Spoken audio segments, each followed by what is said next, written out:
Stack it up, making that money, rain on me.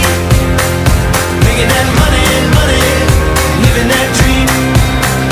Making that money. All right, well, welcome. Here we are, our second episode of Innovative and Friends Live Podcast. Thank you for joining us, guys. How you doing, Pete? Good. How about you, man? Doing well, man. Doing well. How was your week? It was good. Beautiful. I'm still getting used to being down here from Jersey. If my parents and family are listening, I'm so sorry you're dealing with Corona plus 40-degree weather because it's stupendous down here. Yeah, it's been great. I tell you what, it's and I know this because you and I talk 5-6 times a day. And I was telling you earlier that although we've been able to adjust, and thank God we've been able to adjust just simply because of the industry that we're in and things like that, but I am so ready. I got to see my brother and my nieces, my soon-to-be sister-in-law this past weekend, which was absolutely incredible. I was joking with them. I'm one of those people, I need human interaction. I don't know if it's because we're salespeople or what, but I need that human interaction, and I really can go to a dark place if I don't have it, man. Yeah, there's also we work, I feel like 24/7 anyway, but there's a break to your day when we're working in the office, let's say from 8 to 5 or whatever, and then we go get dinner somewhere, and then it chops it up, and then maybe we have a conference call later or whatever. Now it's just there's no break. It doesn't end. It just keeps going. There's no time out. We're working more now than we've ever worked before, just simply because, like you said, there is none of that. There's no break in between. It's just constant. But no, it's been a great week. Like you said, the weather has been beautiful here in Wilmington, North Carolina. We've had the opportunity to be on the phones and talk to a lot of you guys out there. Just another plug for you guys, and thank you to you guys. The production, man, has been great. I tell you what, it's been really good. I'm very impressed. I'm eager to see how many people wind up going back into the field versus just the phone sales. Now, I know some of you guys and gals out there maybe hate the phones, which is totally cool. But, I mean, between our home office guys in Wilmington, killing it. We have a brand new person, Caitlin. She was on the phone, one day, and got her first app. One day. And I think she was only on the phone for an hour before she got her first app. Yeah. I would encourage you guys, please, make sure that you post on this and comment on these podcasts. If you're having success, we want to hear about it. I know Matt Murray and a bunch of the people here in our leadership team have been doing an amazing job week in and week out with that telesales roundtable. If you guys have not checked that out, please make sure that you tune in. I know last evening they had Ricky Ballard, they had Zach McKenzie, Derek Cullum, and then they had Hunter Davis, the Medicare gurus per se, and that were on there, and they've been doing that every single week. And to hear other people have the success that they've been having, and these are individuals, guys, who haven't been on the phones before, that are just getting started. I like to say it's because of the amazing training that you and I. But we'll take it. But that mixed with raw talent. Yeah, raw talent. Yeah, you guys are gifted as well. But like I said, without us training, you'd be lost. But anyway, I'm kidding, totally kidding. But in all seriousness, guys, it's been amazing. Like I said, I know it's been hard. I've had a lot of conversations with a lot of you guys individually, and I do know that it's starting to weigh on you just as much as it's weighing on us as far as just kind of being able to stay focused, stay positive. It looks like we're starting to turn the corner as a country, I hope, and we'll be able to get back in the field soon, hopefully in a smart and safe way. But it's definitely been weighing on us. Oh yeah, big time. And speaking of Medicare gurus, today's guest is so excited. Is the guru of gurus. I feel like he turned into a close friend of mine, a running buddy, even though we're not in the same space. Right. It's nice to have other successful people to run next to, in terms of this business. But just great guy. We have Justin Brock on the podcast today. I'm so excited to dive into it with him. And you're right, there's nobody better than the Medicare space. And one of the cool things about our industry and just what we get to do every day is, even though, Justin does work with Innovative, we do have a relationship with us. He's on the university, so if you've been on the university and you're interested in getting into Medicare, like Pete said, there's nobody better than Justin Brock when it comes to that. So please make sure that you're taking advantage of that, and we're going to add to it as we move forward. But aside from all that, aside from all the business, he's just one of the coolest guys out there. He's nice, just a nice, genuine, good person. Super down to earth. always trying to help. And we'll let you watch the interview here in a little bit, but he's got a lot of cool events coming up and things like that as well. So, Pete, one of the things that we've kind of talked about, we've touched on, is a little bit, it sounds real serious when I put it this way, like the mental health aspect of this. Yeah.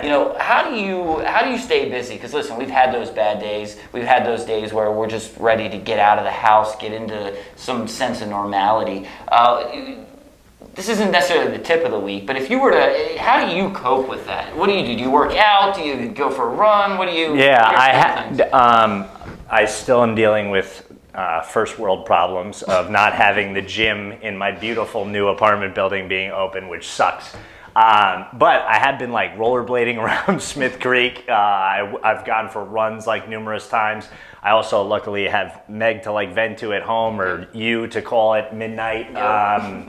But all joking aside, I do not, we don't want to treat it as like complaining. No. But you guys in the innovative family, or even outside of it, if you're listening to this, man, you can hit us up. You can hit up a peer, your upline, your downline, whatever.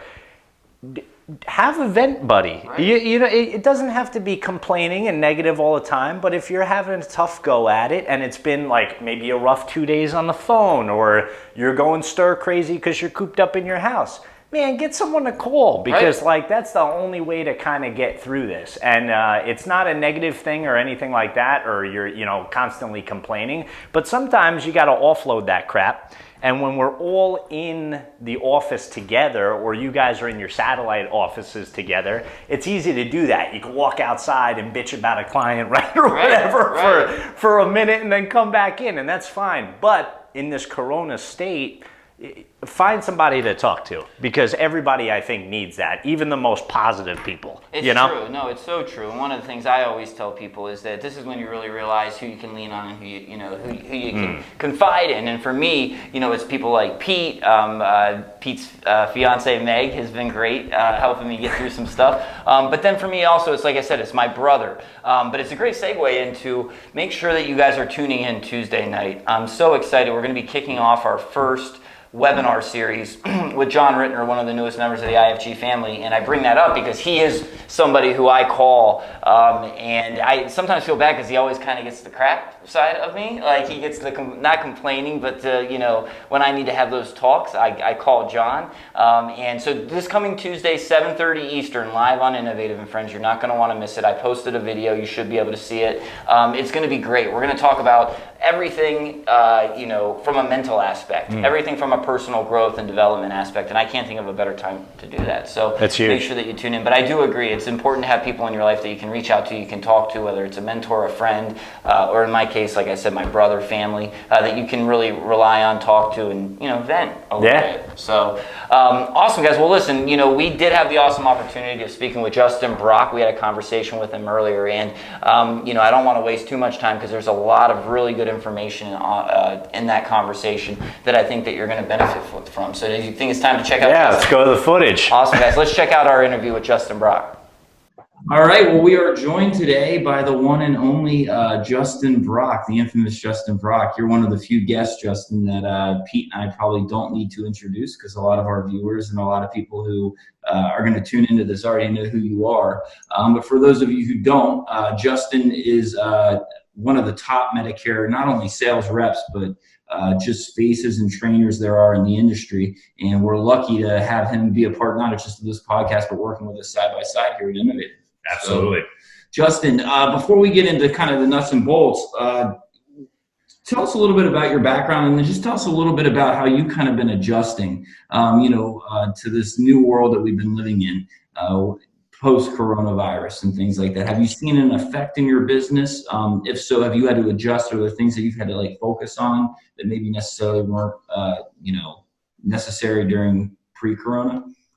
Yeah, so a little bit about our setup to people that don't know. We have a pretty significantly, branded and impactful local agency, but we do historically and when I say historically, the past couple of years, done about 50-50 over the phone to in-person sales, but our in-person sales are on a walk-in basis. We don't go to houses or anything.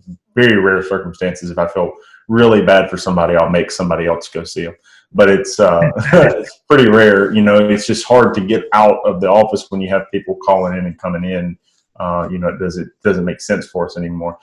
So we had that going. Of course, we got the Medicare Gurus Facebook group and some of the things like that are going on the agent training side, and people are always reaching out, and we just enjoy that side of the business, like helping other agents and all. So that's kind of just little bitty bubble like what we have going on the agent training side, and then our local agency are the two main pillars in the insurance community. Have some other things brewing, but that's really what we got going on. The pandemic shift hasn't really affected us on the agency side. We've been keeping on pace pretty well. We have a small office of internal sales agents that are doing, and when I say small, we have about 4 agents that are writing, and then 4 other kind of admin staff. A couple of those admin staff are actually licensed, but they're just kind of licensed for overflow purposes. We're doing about 50 apps a week over the phone right now with the 4 actively selling agents. And this is the slow season, so 50 apps is good. We're completely okay with that. This week has been our slowest week. So last week was our slowest week during coronavirus. We did 43. It was the slowest week during that. Every other week we have met or exceeded the 50 app goal. Today we're at like 22, so I'm a little worried unless something comes to fruition. We're not. But I mean, you just have those weeks. It's not the end of the world. We don't base everything on a week. We base it on long-term approach. But it hasn't been hard really for us, because even with walk-in traffic, we're putting we're changing our ads to say everything can be done over the phone. We're not seeing the public, and we're doing everything over the phone. And we spin it positively. Thankfully, these companies are allowing us to complete these enrollments over the phone so that you guys are not having your healthcare interrupted or your coverage interrupted or your options interrupted. And then on the door, like we put up signs on our door. We still have a couple of people that are going into the office and kind of pivoting everything. They're going in and answering the phones and sending them out. And actually Monday, we're going back to work. We're not going to open to the public, but everybody's going to be back in the office. We have reached the end of the appeal of working from home. It was great for a while. A couple weeks ago, I tell you what, it's nice because we're fortunate enough to be able to work from home, keep our jobs, and not miss a beat in that. But I never thought I'd miss an office so much as I have over the course of the last month and a half, and just the interaction with people and things like that. Yeah. So that's a real. I definitely like a mixture. It's being able to bring everybody in, and so another thing that happened in this is so I said that agency kind of went on track. But one thing I noticed was most agents were grossly underprepared for this, because on the agent training side, I've never been busier talking to people and people trying to reach out to me and people wanting help with things. And so that's actually made me extremely busy. And for the first few weeks, I was working from home and I was like, I'm getting so much done. My bedroom's over there. My office is right here. I'm able to it might be 9 at night and everybody else starts to fall asleep. And I'm like, screw it. I'm going to go work some more, And the thing about agents is they'll talk late at night, especially Tyler Reese. He'll talk till 1 in the morning. Trust me, there's been many days where I've gotten calls at like 3:30. I'm like, why are you not sleeping? Did you stay up that whole time, or did you just wake up? Oh, I tell you what, he is. He knows I'm in Central too, so it'll be 1. He'll be like, "It's midnight there. You should be working." Yeah. So I've been getting a lot done, but then I started kind of experiencing that burnout of because it's right here and because there's nothing to break the monotony of like going to something I like to do is go to the movies once a week.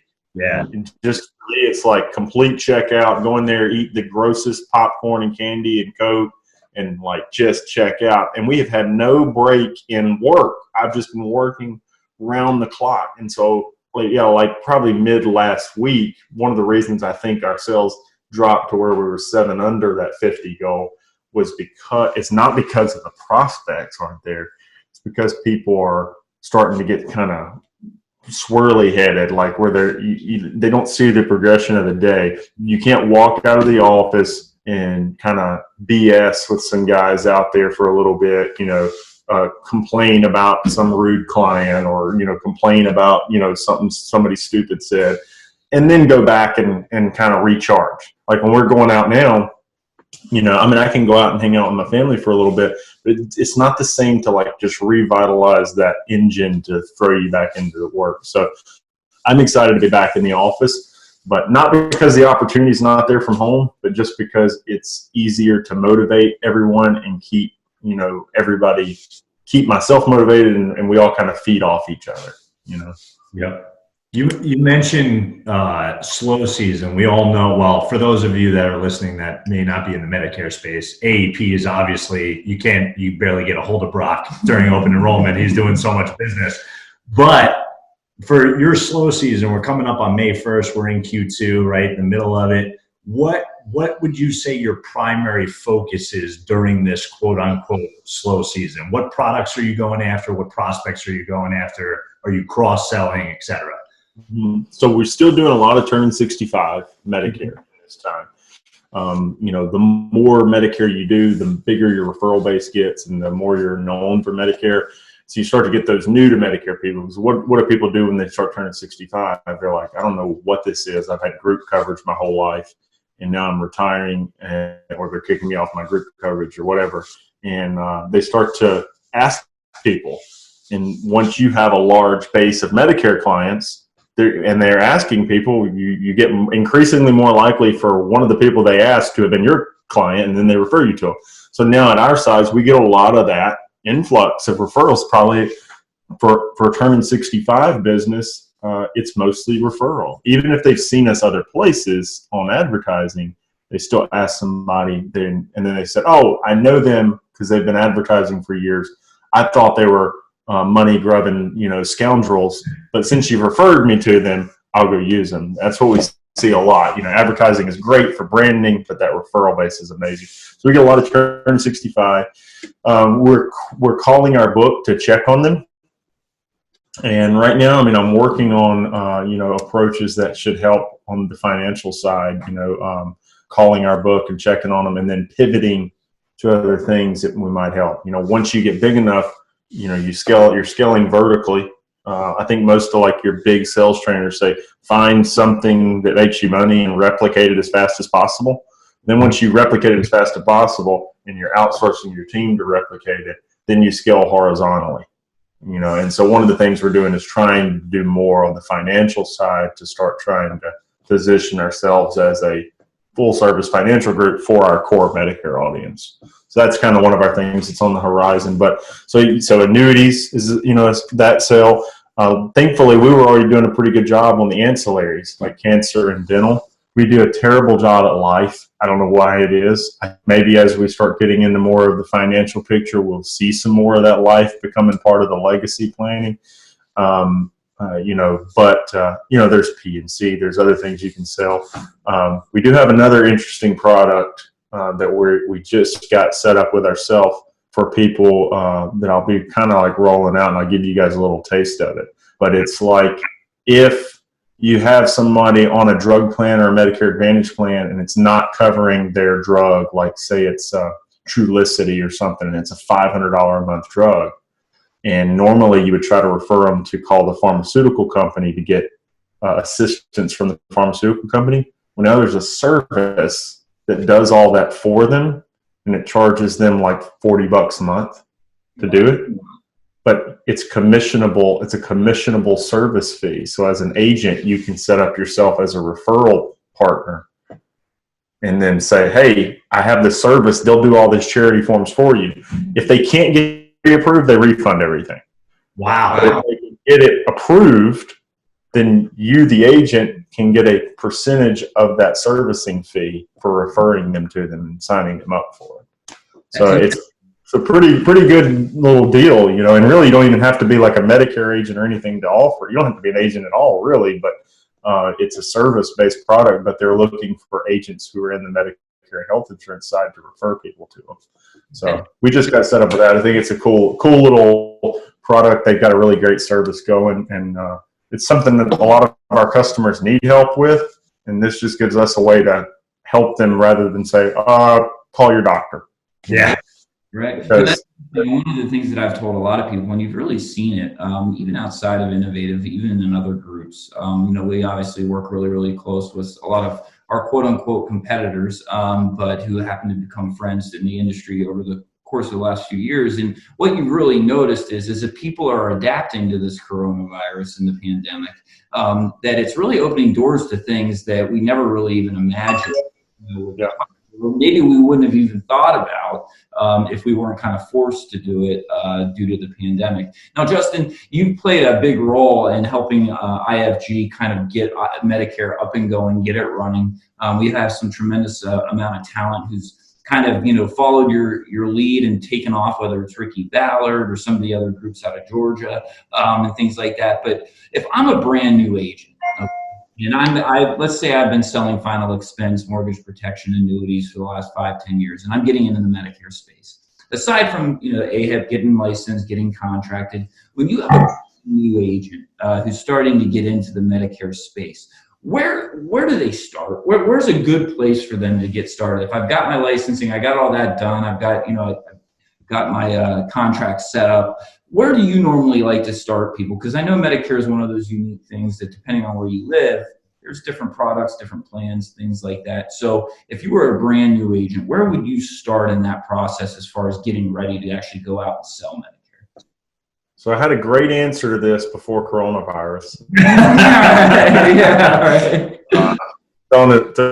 So I like, you know, if you ever sold life insurance or sold annuities, and you go to a client, they always tell you, you know, do like a little mini needs analysis.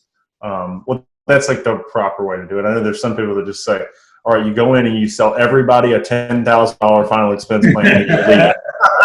Typically, you do some sort of needs analysis, find out what somebody needs. Okay, so I think that it's important to do that with an agent too, because agents come from all kinds of different backgrounds. I talked to an agent 2 hours ago that had been laid off from a rather high-end job, actually has a good nest egg. He had already gotten his license in the past because his dad is a Medicare agent. And now he's wanting to get into it, but he doesn't want to do things the way his dad did it because he's doing it kind of like the old school way, and he wants to do things a different way. But he has money to start up. So that's his needs are different than the guy that's like, I want to be an insurance agent and I have $300. You know, it's a different setup. For anybody, I would tell them, you know, first it helps to have a little bit of money to start, because you got to have some sort of, you know, a disposable money to dump into leads, and you almost need enough to dump into the process for 2 or 3 months before you come out. So I actually try to tell people to set a realistic expectation of getting, you know, $7,500 saved up. And whether that's having, like, if you ever, you know, back in the day, and I know he's the enemy, but Dave Ramsey has the whole Financial Peace University. One of the things he would say is anybody can find $1,000 in the next week. You could go through your house, you could go, you know, to stuff people are throwing away on the corner and sell it on Facebook Marketplace or eBay or Craigslist or wherever, and whip you up $1,000. Then when you whip you up $1,000, you can quickly save up some money. So I just think it helps to have it, because you're going to have some sort of lead program. If you're trying to like warm market yourself as an insurance agent in the beginning, you can do it, but it's going to help to have that. And I mean, if you do have a really good, I think Pete's going to be the warm market king anyway. So he knows the warm market side better than anybody. But if you're doing Medicare, it's hard to warm market because your warm market's probably not all 70-year-olds, you know. So, you know, if you do have a great 70-year-old warm market, you should probably be selling Medicare. But anyway, so if you're doing that and getting in that way. I believe having the base is great. If you're selling another line and you're already successful in that and you're wanting to add Medicare into it, this is a different situation. You have something successful. Let's just try to integrate Medicare alongside of what you're doing. If your final expense, that's why Medicare Advantage is so prominent in the hedge for Medicare for final expense agents, because a lot of times the way that they're marketing is already getting them in front of the people that have signed up on these plans. Maybe they're just on the wrong plan. So I think at that point, it's just about asking. Like, you sell them a final expense policy, now they're in your book of business. Ask them what Medicare plan they have. I would suggest, before you ever even get your AHIP passed or any of that, if you're already out doing that, go ahead and start asking and building a list of people and what they have, and then go get that AHIP, and now you have this barrel full of fish to go shoot to get you started and get you some residual going. So I think anybody out selling life right now that's even thinking maybe I'm going to sell Medicare or health, go ahead and start asking those questions. Hey, by the way, we're just doing a survey on our clients to see what Medicare coverage they have, trying to make sure that they have the best stuff right now. And I mean, you could refer it out, or you could, at least keep that list going so you could go back and help them later. But back to that, like, inception level person, if you can get a little bit of money saved up, I think that's advisable to anybody. You're starting out in final expense, like, to sell a dream to somebody. It's like, you have $250 and 72 bills due. Let's get in the final expense. It's gonna be rough, man. Because like, you got to buy some leads somewhere, unless you can get somebody that's really, kind of financing your way, or you're going into an LOA style shop where they're paying for everything, which is okay to do that if it's the right fit. It's hard for me to recommend an LOA shop because there's so many bad ones. You just have to make sure that, I really think somebody should put together a list of questions to ask that rule out the bad uplines right away, because there are some, like, where you roll it out. What would be some of those questions, Justin? That's a great kind of segment. If you have somebody out there that's watching, and obviously we'd love to have them join Innovative, but let's just say they're out there and they're looking around for either a new home or a first home. What are some of those questions, based on your experience, that you would be asking to kind of vet and interview a prospective IMO? So first thing I would ask is, you want to find out the difference, or if I'm new to insurance or a new line and I'm getting contracted, I want to know, am I LOA? Am I assigning commissions, or am I not?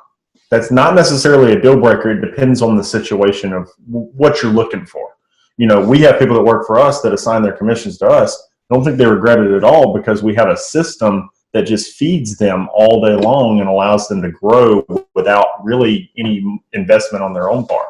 So it's a different kind of system. So if you differentiate the two and say, okay, I'm LOA. What am I getting in return for assigning my commissions, and what am I losing? And I think a good upline would be honest with you. Like, I would be honest with anybody that's joining us. Okay, here's what you're losing. We own your commissions right now. If you come in and try to screw up and steal from us, we're not going to pay you the residual if you breach some kind of contract. Where our goal is not to steal from you. Our goal is to recover a significant investment that we're making into your success. And ideally, I want you to be long-term successful. It's a good relationship for both of us. And that should be kind of the answer for that setup. If it's the brokerage model, then the same thing goes. What are you offering me? If they just say 130% comp out of the gate, or something like that, you might want to think, okay, is that all I need? Does all I need high comp?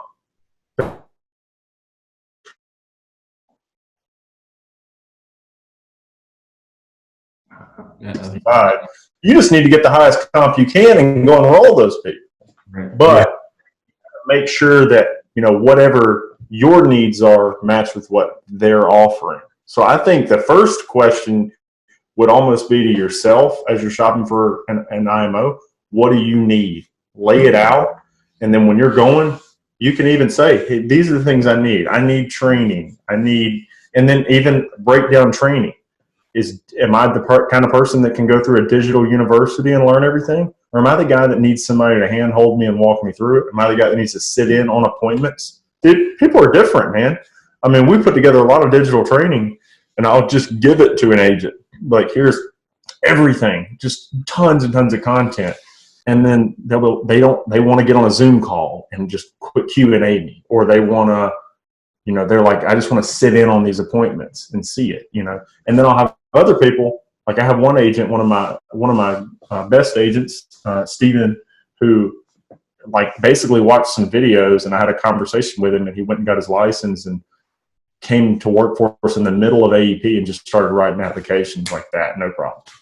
I mean, and then I have others that are at this point are just selling just as much as him, but they needed 2 or 3 months to really like grasp everything. So it's not necessarily somebody has to be a genius to do what we do or what y'all do or anything like that. It's just that everybody's different, and they need to, like, what does Gary Vaynerchuk say? Be self-aware. Yeah. What do you need? And then find that out. Cool thing about innovative is in the name, they're innovative to your needs. There are different models that they're working on, different approaches, and compensation versus, front-end investment may match up differently depending on who you go with. Like, I know with Matt Murray, like his style is extremely hands-on. Mm-hmm. Wants to take you out. Their guys want to take you out and work with you and build you, and that's awesome. And then you have other, sides like if somebody just came to you guys and said, "Hey, I'm already doing this much production. I want to move our production over to you guys, and I just want access to the university you put together because it's this great collective, and I want my agents to be able to train using your university." Well, they might be fitting into a completely different model with Innovative. It just depends on what they bring to the table and what the FMO brings to the table. So I think that there's a lot of marketing organization bashing that goes from people not understanding what they needed to begin with. And then there are bad FMOs too. So yeah, there's bad eggs on both sides of the coin. Well, we talk about agency training, and I mean, in my personal opinion, no one does it better on the Medicare side than you, especially in the digital space. If you don't know who Justin is, you're just not on Facebook. But what are you doing? Because I'm very excited about it, because I'm selfish and I'm speaking at it. But what are you putting into place in the next few months that agents can plug into? So we're putting together the Medicare Gurus Mastermind. It was going to be in April. Nothing can be in April. April is the month of sell over the phone or die. That's right. And so, now that April's wrapping up, though, we've rescheduled it to late August, which I think is fine at this point. We're going to have great speakers there. Pete's going to be there. Innovative is our premier sponsor for the event. We also have several carriers that are sponsoring. The thing that's not going to be, though, is like a substanceless, recruiting conference. The whole point is to bring together, and the overwhelmingly what we have is experienced Medicare agents. There's a conference called the Medicare Supplement Conference, or the MedSup Conference, that I go to a lot. But the thing about it is it's a meeting of a lot of marketing organizations and a lot of carriers and software platforms. Mm-hmm. And some agents would go, they have an agent-free day. What I was finding out is the majority of the agents that were going there were like brand new agents, and it was just a recruiting frenzy for the FMOs that were there to try to recruit in these brand new agents, right? Which is fine. Like, neither party, whatever, that's great. But I wanted to put something together for the people in the middle, the agents and agency owners that were successful, to figure out how to come together and be more successful, how to scale vertically, how to scale horizontally. So what we're looking to do is provide substance on what we've done in our practice, what other people like Pete have done. Ricky Ballard's going to be there and talk about his strategy. And what we tried to do was everybody, Galen Hendricks, Eric Fierro, Robert Bache, Medicare Bob, everybody's different. None of those people are the same person. So we're presenting opportunities to learn how to scale vertically in different ways, be it like the way Ricky's done it with, he's scaled Medicare side like a final expense agency. Mm-hmm. But then you have Medicare Bob, who's scaled completely call center. You got me, who's kind of like an in-between. Then you have Galen, who's done a kind of Medicare recruiting and call center combination. You have Pete, who's going to help with the horizontal side. How can we evolve this conversation into a more financial aspect or legacy approach? And then, I just think it's gonna be able to collaborate a lot of things together. And then we got Landon coming to talk about marketing too, to help to fill that gap, because a lot of people want to know about marketing. And while we try to share things, sometimes people just need somebody to hold their hand through it. So Justin, just so people know, because I highly recommend, guys, if you have the ability to make it to this conference at the end of August. Correct? Do we have exact dates on that, Justin? August 21st and 22nd. I always get that. All right, awesome. And to put you on the spot, if I'm an agent and I want to attend, where can I go to either purchase tickets, sign up? Do you have a place that an agent can? It's a mastermind. I'm gonna make sure. Yes, the 21st and 22nd. So we'll get there Thursday night, the 20th. We're gonna stay at the Hugh in Memphis, the 20th, the 21st, and we'll be there the night of the 22nd as well. But most people could technically fly in Friday morning. It's a Friday all-day conference, a Saturday all-day conference. Just like anybody that's been to conferences, the magic is made in the conversations with people and the networking. That's why we do it. I mean, we could do a virtual conference, like 8% just did the virtual 8% deal, and that works, But everybody, I think all it really did was reinvigorate the idea that people want to get together and be together. And so this one is niche. It's like-minded, Medicare agency niche. You can go to mastermind.justinbrock.net, and there are a few tickets available. We had some people when we moved it that couldn't come anymore due to commitments with, kids and things like that. And so we've posted some of their tickets for sale on there. So if you go to mastermind.justinbrock.net, there are some tickets available still. It was sold out actually at one point, but we've gotten some back that way. So, I highly recommend that if you are in the Medicare space, wanting to get into the Medicare space, guys, these conferences are incredible. We go to quite a few throughout the year. But like Justin said, one of the things, and it's not good or bad, they all serve some purpose. But one of the ones that I know that I really prefer, and Pete prefers, are the ones that, when you leave, that you're leaving with something tangible that you can take out and apply to your career where you're actually going to make more money. And guys, once again, I highly, highly, highly recommend that if you have the ability to make it to the Medicare Mastermind, that you do, along with Pete and all the amazing other speakers. It's just a great time to kind of network, get together, and share secrets and collaborate on how it is, especially going into this new period of time with all the craziness that's going on in the world. So, Justin, one of the things that we do, just to wrap this up, one of the things we do every week is on this podcast, we like to give people, once again, something to kind of take with them from the podcast. We try to be as entertaining as possible, but take with them from a tangible standpoint, whether through a tip of the week. If you were to give our agents or anyone listening a tip of the week for this week, what would you tell them? Okay, yeah.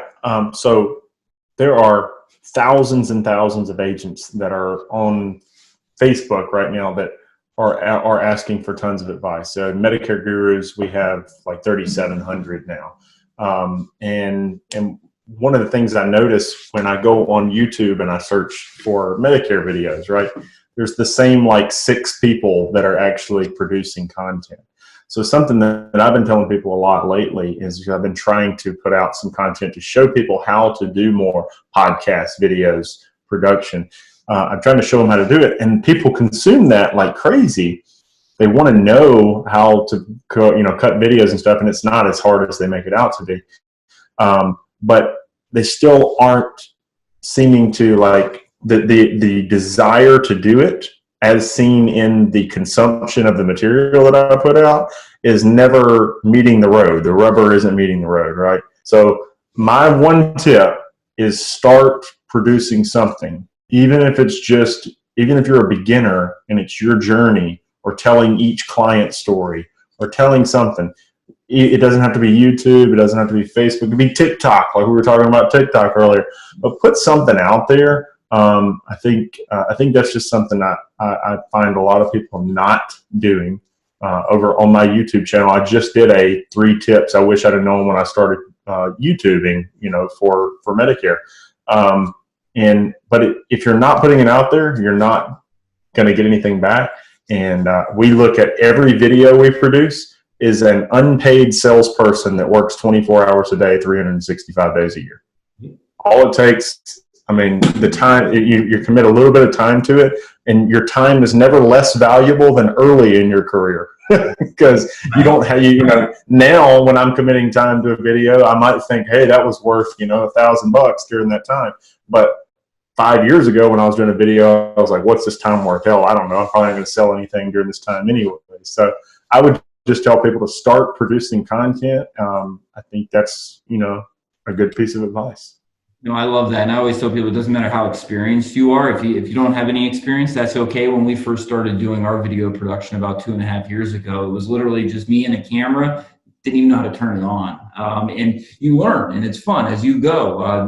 Putting content out is important, but then you learn how to get better and better. So you have to start somewhere. So don't be discouraged if you're not very familiar with, production and all that stuff.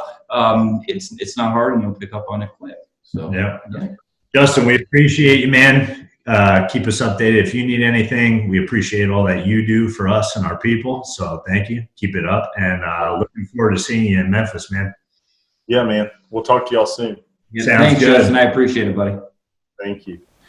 Well, that was awesome, Pete. I tell you what, like I said prior to the interview, Justin's one of just the top-notch guys. He's a lot of fun to kind of talk to, and he's become one of our really good friends. But, what Justin was saying, about interviewing an IMO, right? Yeah. Like, talking about, like, when you're looking for an organization to join, I always tell people, make sure that you're interviewing them as much as they're interviewing you, because every group's different. Now, you went through this process not too long ago. Luckily for us, you chose IFG, and I won't get into why you chose IFG. But when you were going through that process, because you had a lot of IMOs reach out to you and, try to, get you to bring your talents, LeBron, to bring your talents to their organization. What was that process like? And then what were some of the things that you were looking for, not necessarily here at IFG, but just in general? What were some of the things that, that as you went through that process, you thought was important? Yeah, I thought for me personally, and everybody's, like Justin mentioned, everybody's going to be different. Maybe some people do want comp because they're maxed out. That's fine. So maybe some people want super hands-on training. That's cool.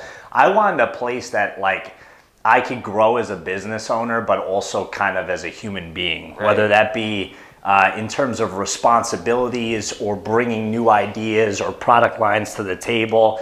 Not to bash any organization that I work with in the past, but in the past, I did feel like I had limitations of not so much like what I could and could not say, but their scope was so narrow focused right. on the board. They were just life insurance. They were just final expense. They were just annuities, whatever the case may be. Coming to Innovative, it was so wild to see our, and don't take this term as a negative, our shotgun approach, but in a specified direct manner, meaning we go super horizontal here at Innovative, but we go deep in each shot on the horizontal scale, whether it be property and casualty, which was brand new to me, Medicare, which was brand new to me. We go obviously deep on the life and annuity space. So having the capacity to be able to do that and to shift focus with other experts in those niches was huge for me. I don't want to say I know everything there is to know about life insurance, but like I didn't really need like training on that aspect. I didn't need comp. Comp didn't matter to me. I needed that ability to pivot, cross-sell, and give more opportunity to the people that I brought into my organization. Absolutely. Which was my reasoning. But like Justin mentioned, I would have now people in Innovative. Stay. You better stay here. But for those of you that may be looking at us or another opportunity or whatever, make sure you have those questions because we're all salespeople in this industry, and the IMOs, arguably, right, yep. are the best salespeople. Yep. So everything is going to sound good until you take a deeper dive into what you actually need. And you see, as Justin mentioned, people flip-flopping a lot, right? Because they don't pinpoint. I'm not blaming the agents, trust me. There are some bad organizations out there too. But people don't pinpoint what they exactly need when they sign that contract, which I think is an issue. Well, no, and I think Justin said it perfectly. Yep. Identify what it is that you need, and then how you fit within that organization. And like I said, this isn't a commercial for IFG. But what I will say, one of the things that we're really proud of what we've built, like you said, is that it doesn't matter if you're a Medicare expert, if you're a final expense expert, if you're a mortgage protection expert. One of the things that Ty and all of us on the leadership team really worked on from the very beginning was making sure that we would be able to provide value to you. So when you're talking to different organizations, when you're interviewing not just IMOs, but let's say you're interviewing, an upline manager, an agency owner within an IMO that you want to work with. I always tell people, A, find out what it is that you feel you need, and then B, be very honest and transparent with whoever it is that you're talking about or talking to about the opportunity, and allow them to show you how they can help show value to you. If you don't feel like you're getting value, and this does apply even here at IFG, if you don't feel like you're getting value from your upline, your IMO, or the leaders in your organization, then have an honest conversation with them. Say, listen, these are the things I need. These are the things that I want, and this is where I'm lacking. I always say transparency works both ways. We pride ourselves as being as transparent as humanly possible at the top, but we're only as good and we can only provide as much value as you allow us to know what it is that you need, right? So with that said, just be very transparent and honest. And I think that, having individuals like you, Pete, Matt Murray, Marcus Pagan, Ricky Ballard, I go through the whole list and I'm going to forget somebody, so I probably should stop. But the reason why Ty built it that way was so that way we could try to provide as much value. And you've been in enough executive meetings and enough board meetings to know now that the very first thing we always ask ourselves is, what value are we bringing the agents to decide to work with us? Whether it's from a training standpoint, a lead standpoint, or even personal development, personal and spiritual development, which is important to us, and in turn is important to a lot of the agents that work with us. So Pete, with that said, thank you, Justin, one more time. Thank you again. If you guys can join that mastermind, Pete's going to be there. I know my brother, I think, is going to be speaking as well, so you're not going to want to miss that. But Pete, to wrap up our podcast this week, let's talk a little bit about our tip of the week. Every week we try to give you guys a tip, something tangible that you can use when you go out into the field, or in this case, go out on the phones, and then hopefully it'll make you money. So what's your tip of the week this week? I think being cohesive, what we were just talking about, my tip would be as simple as reach out. If you're with us or not, right? If you're with another organization, reach out to your organization, your upline. If you're with us, reach out to us, your uplines, your national sales trainers, etc. We and your respective managers can only preach, for lack of a better term, so much, right, to you. And we don't know we try to give you that shotgun approach and give you everything that you need, but we really want to put our finger on the trigger of what you need personally. And it could be something so small as event session. It could be a different type of lead. It could be that you didn't know we had access to XYZ carrier. It could be XYZ product. It doesn't matter, and everybody's going to need something a little bit different. But especially right now, because we don't have this cohesive unit of, you're not in your offices, a lot of us aren't in the office at any given time, we need constant contact. So definitely tell us what you need, whether it's in Innovative and Friends, it's by email, it's by text, Facebook message, you comment below here and tell us what you need, because it's our job to give it to you. Absolutely. So my tip of the week, guys, and that's a great one because I think that's very, very important. Mine's twofold. One of the great things about hosting our own podcast is we make the rules. So if I want to do two, I can do two. But no, mine's kind of twofold. One is, and I do agree with Pete, you need to be reaching out. But I want to challenge you guys this week, and I'm gonna participate in this. And maybe next week we can, I'll report back on how I'm doing, because I think being accountable is important. And with 6,000 agents hopefully watching this, that's a lot of accountability. But my challenge to each and every one of you this week is twofold. One is, I want you to select one thing in your professional life and then one thing in your personal life that you feel that you can get better. And I want you to be honest with yourself, all right? This only works is if you're, painfully honest with what it is that you want to get better at. So on the professional side, maybe it's, tapping into the university and going through a course. I know almost all of you have gone through the telesales course, and I've gotten a lot of good feedback on some of the other courses on there. Pinpoint one thing or multiple things that you feel you need to improve on from a money-making standpoint. So if you're on the phones, if it's objections, make sure that you're going over the objection part on that on the university. Plug in with your upline manager and say, listen, my goal this week is to get better on objections. Can we go over some role playing? Can we go through some situations, some scenarios? So identify something professionally, use those resources, and then a week from today, or a week from when we launch this, I want you to sit back down and say, okay, can you honestly say that A, you invested the time that you needed in order to get better, but then two, are you starting to see improvements as you're dialing and you're making phone calls? And then the second piece of that is on a personal side.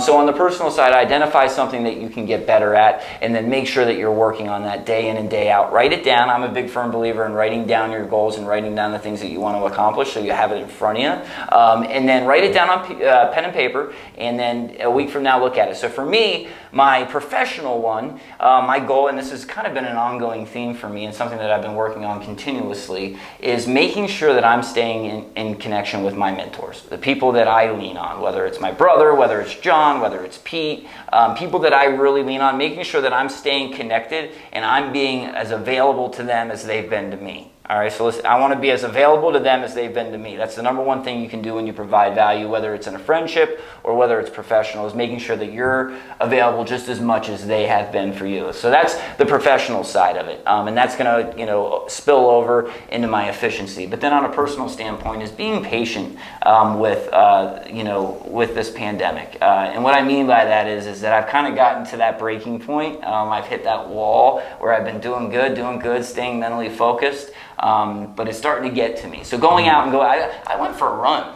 Wow. Can you believe that? I called Ty and I said, hey man, things are bad. I went for a run. I almost had a heart attack, almost had a stroke. You had a 20-ounce Red Bull beforehand? Two.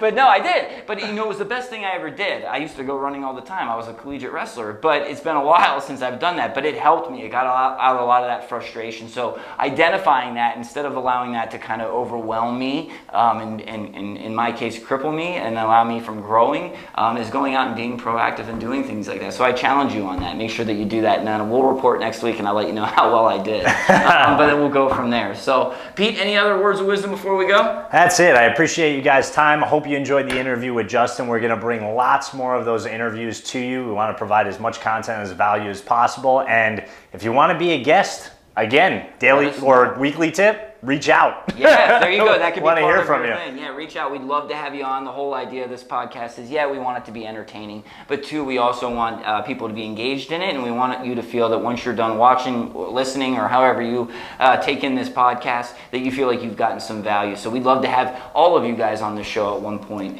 and we really look forward to it. But until next week, guys, I just want to say once again, thank you for all your hard work. Stay strong, stay focused, and until next time, take care. Subscribe, like, comment. We'll see you soon. Bye. Making that money, money.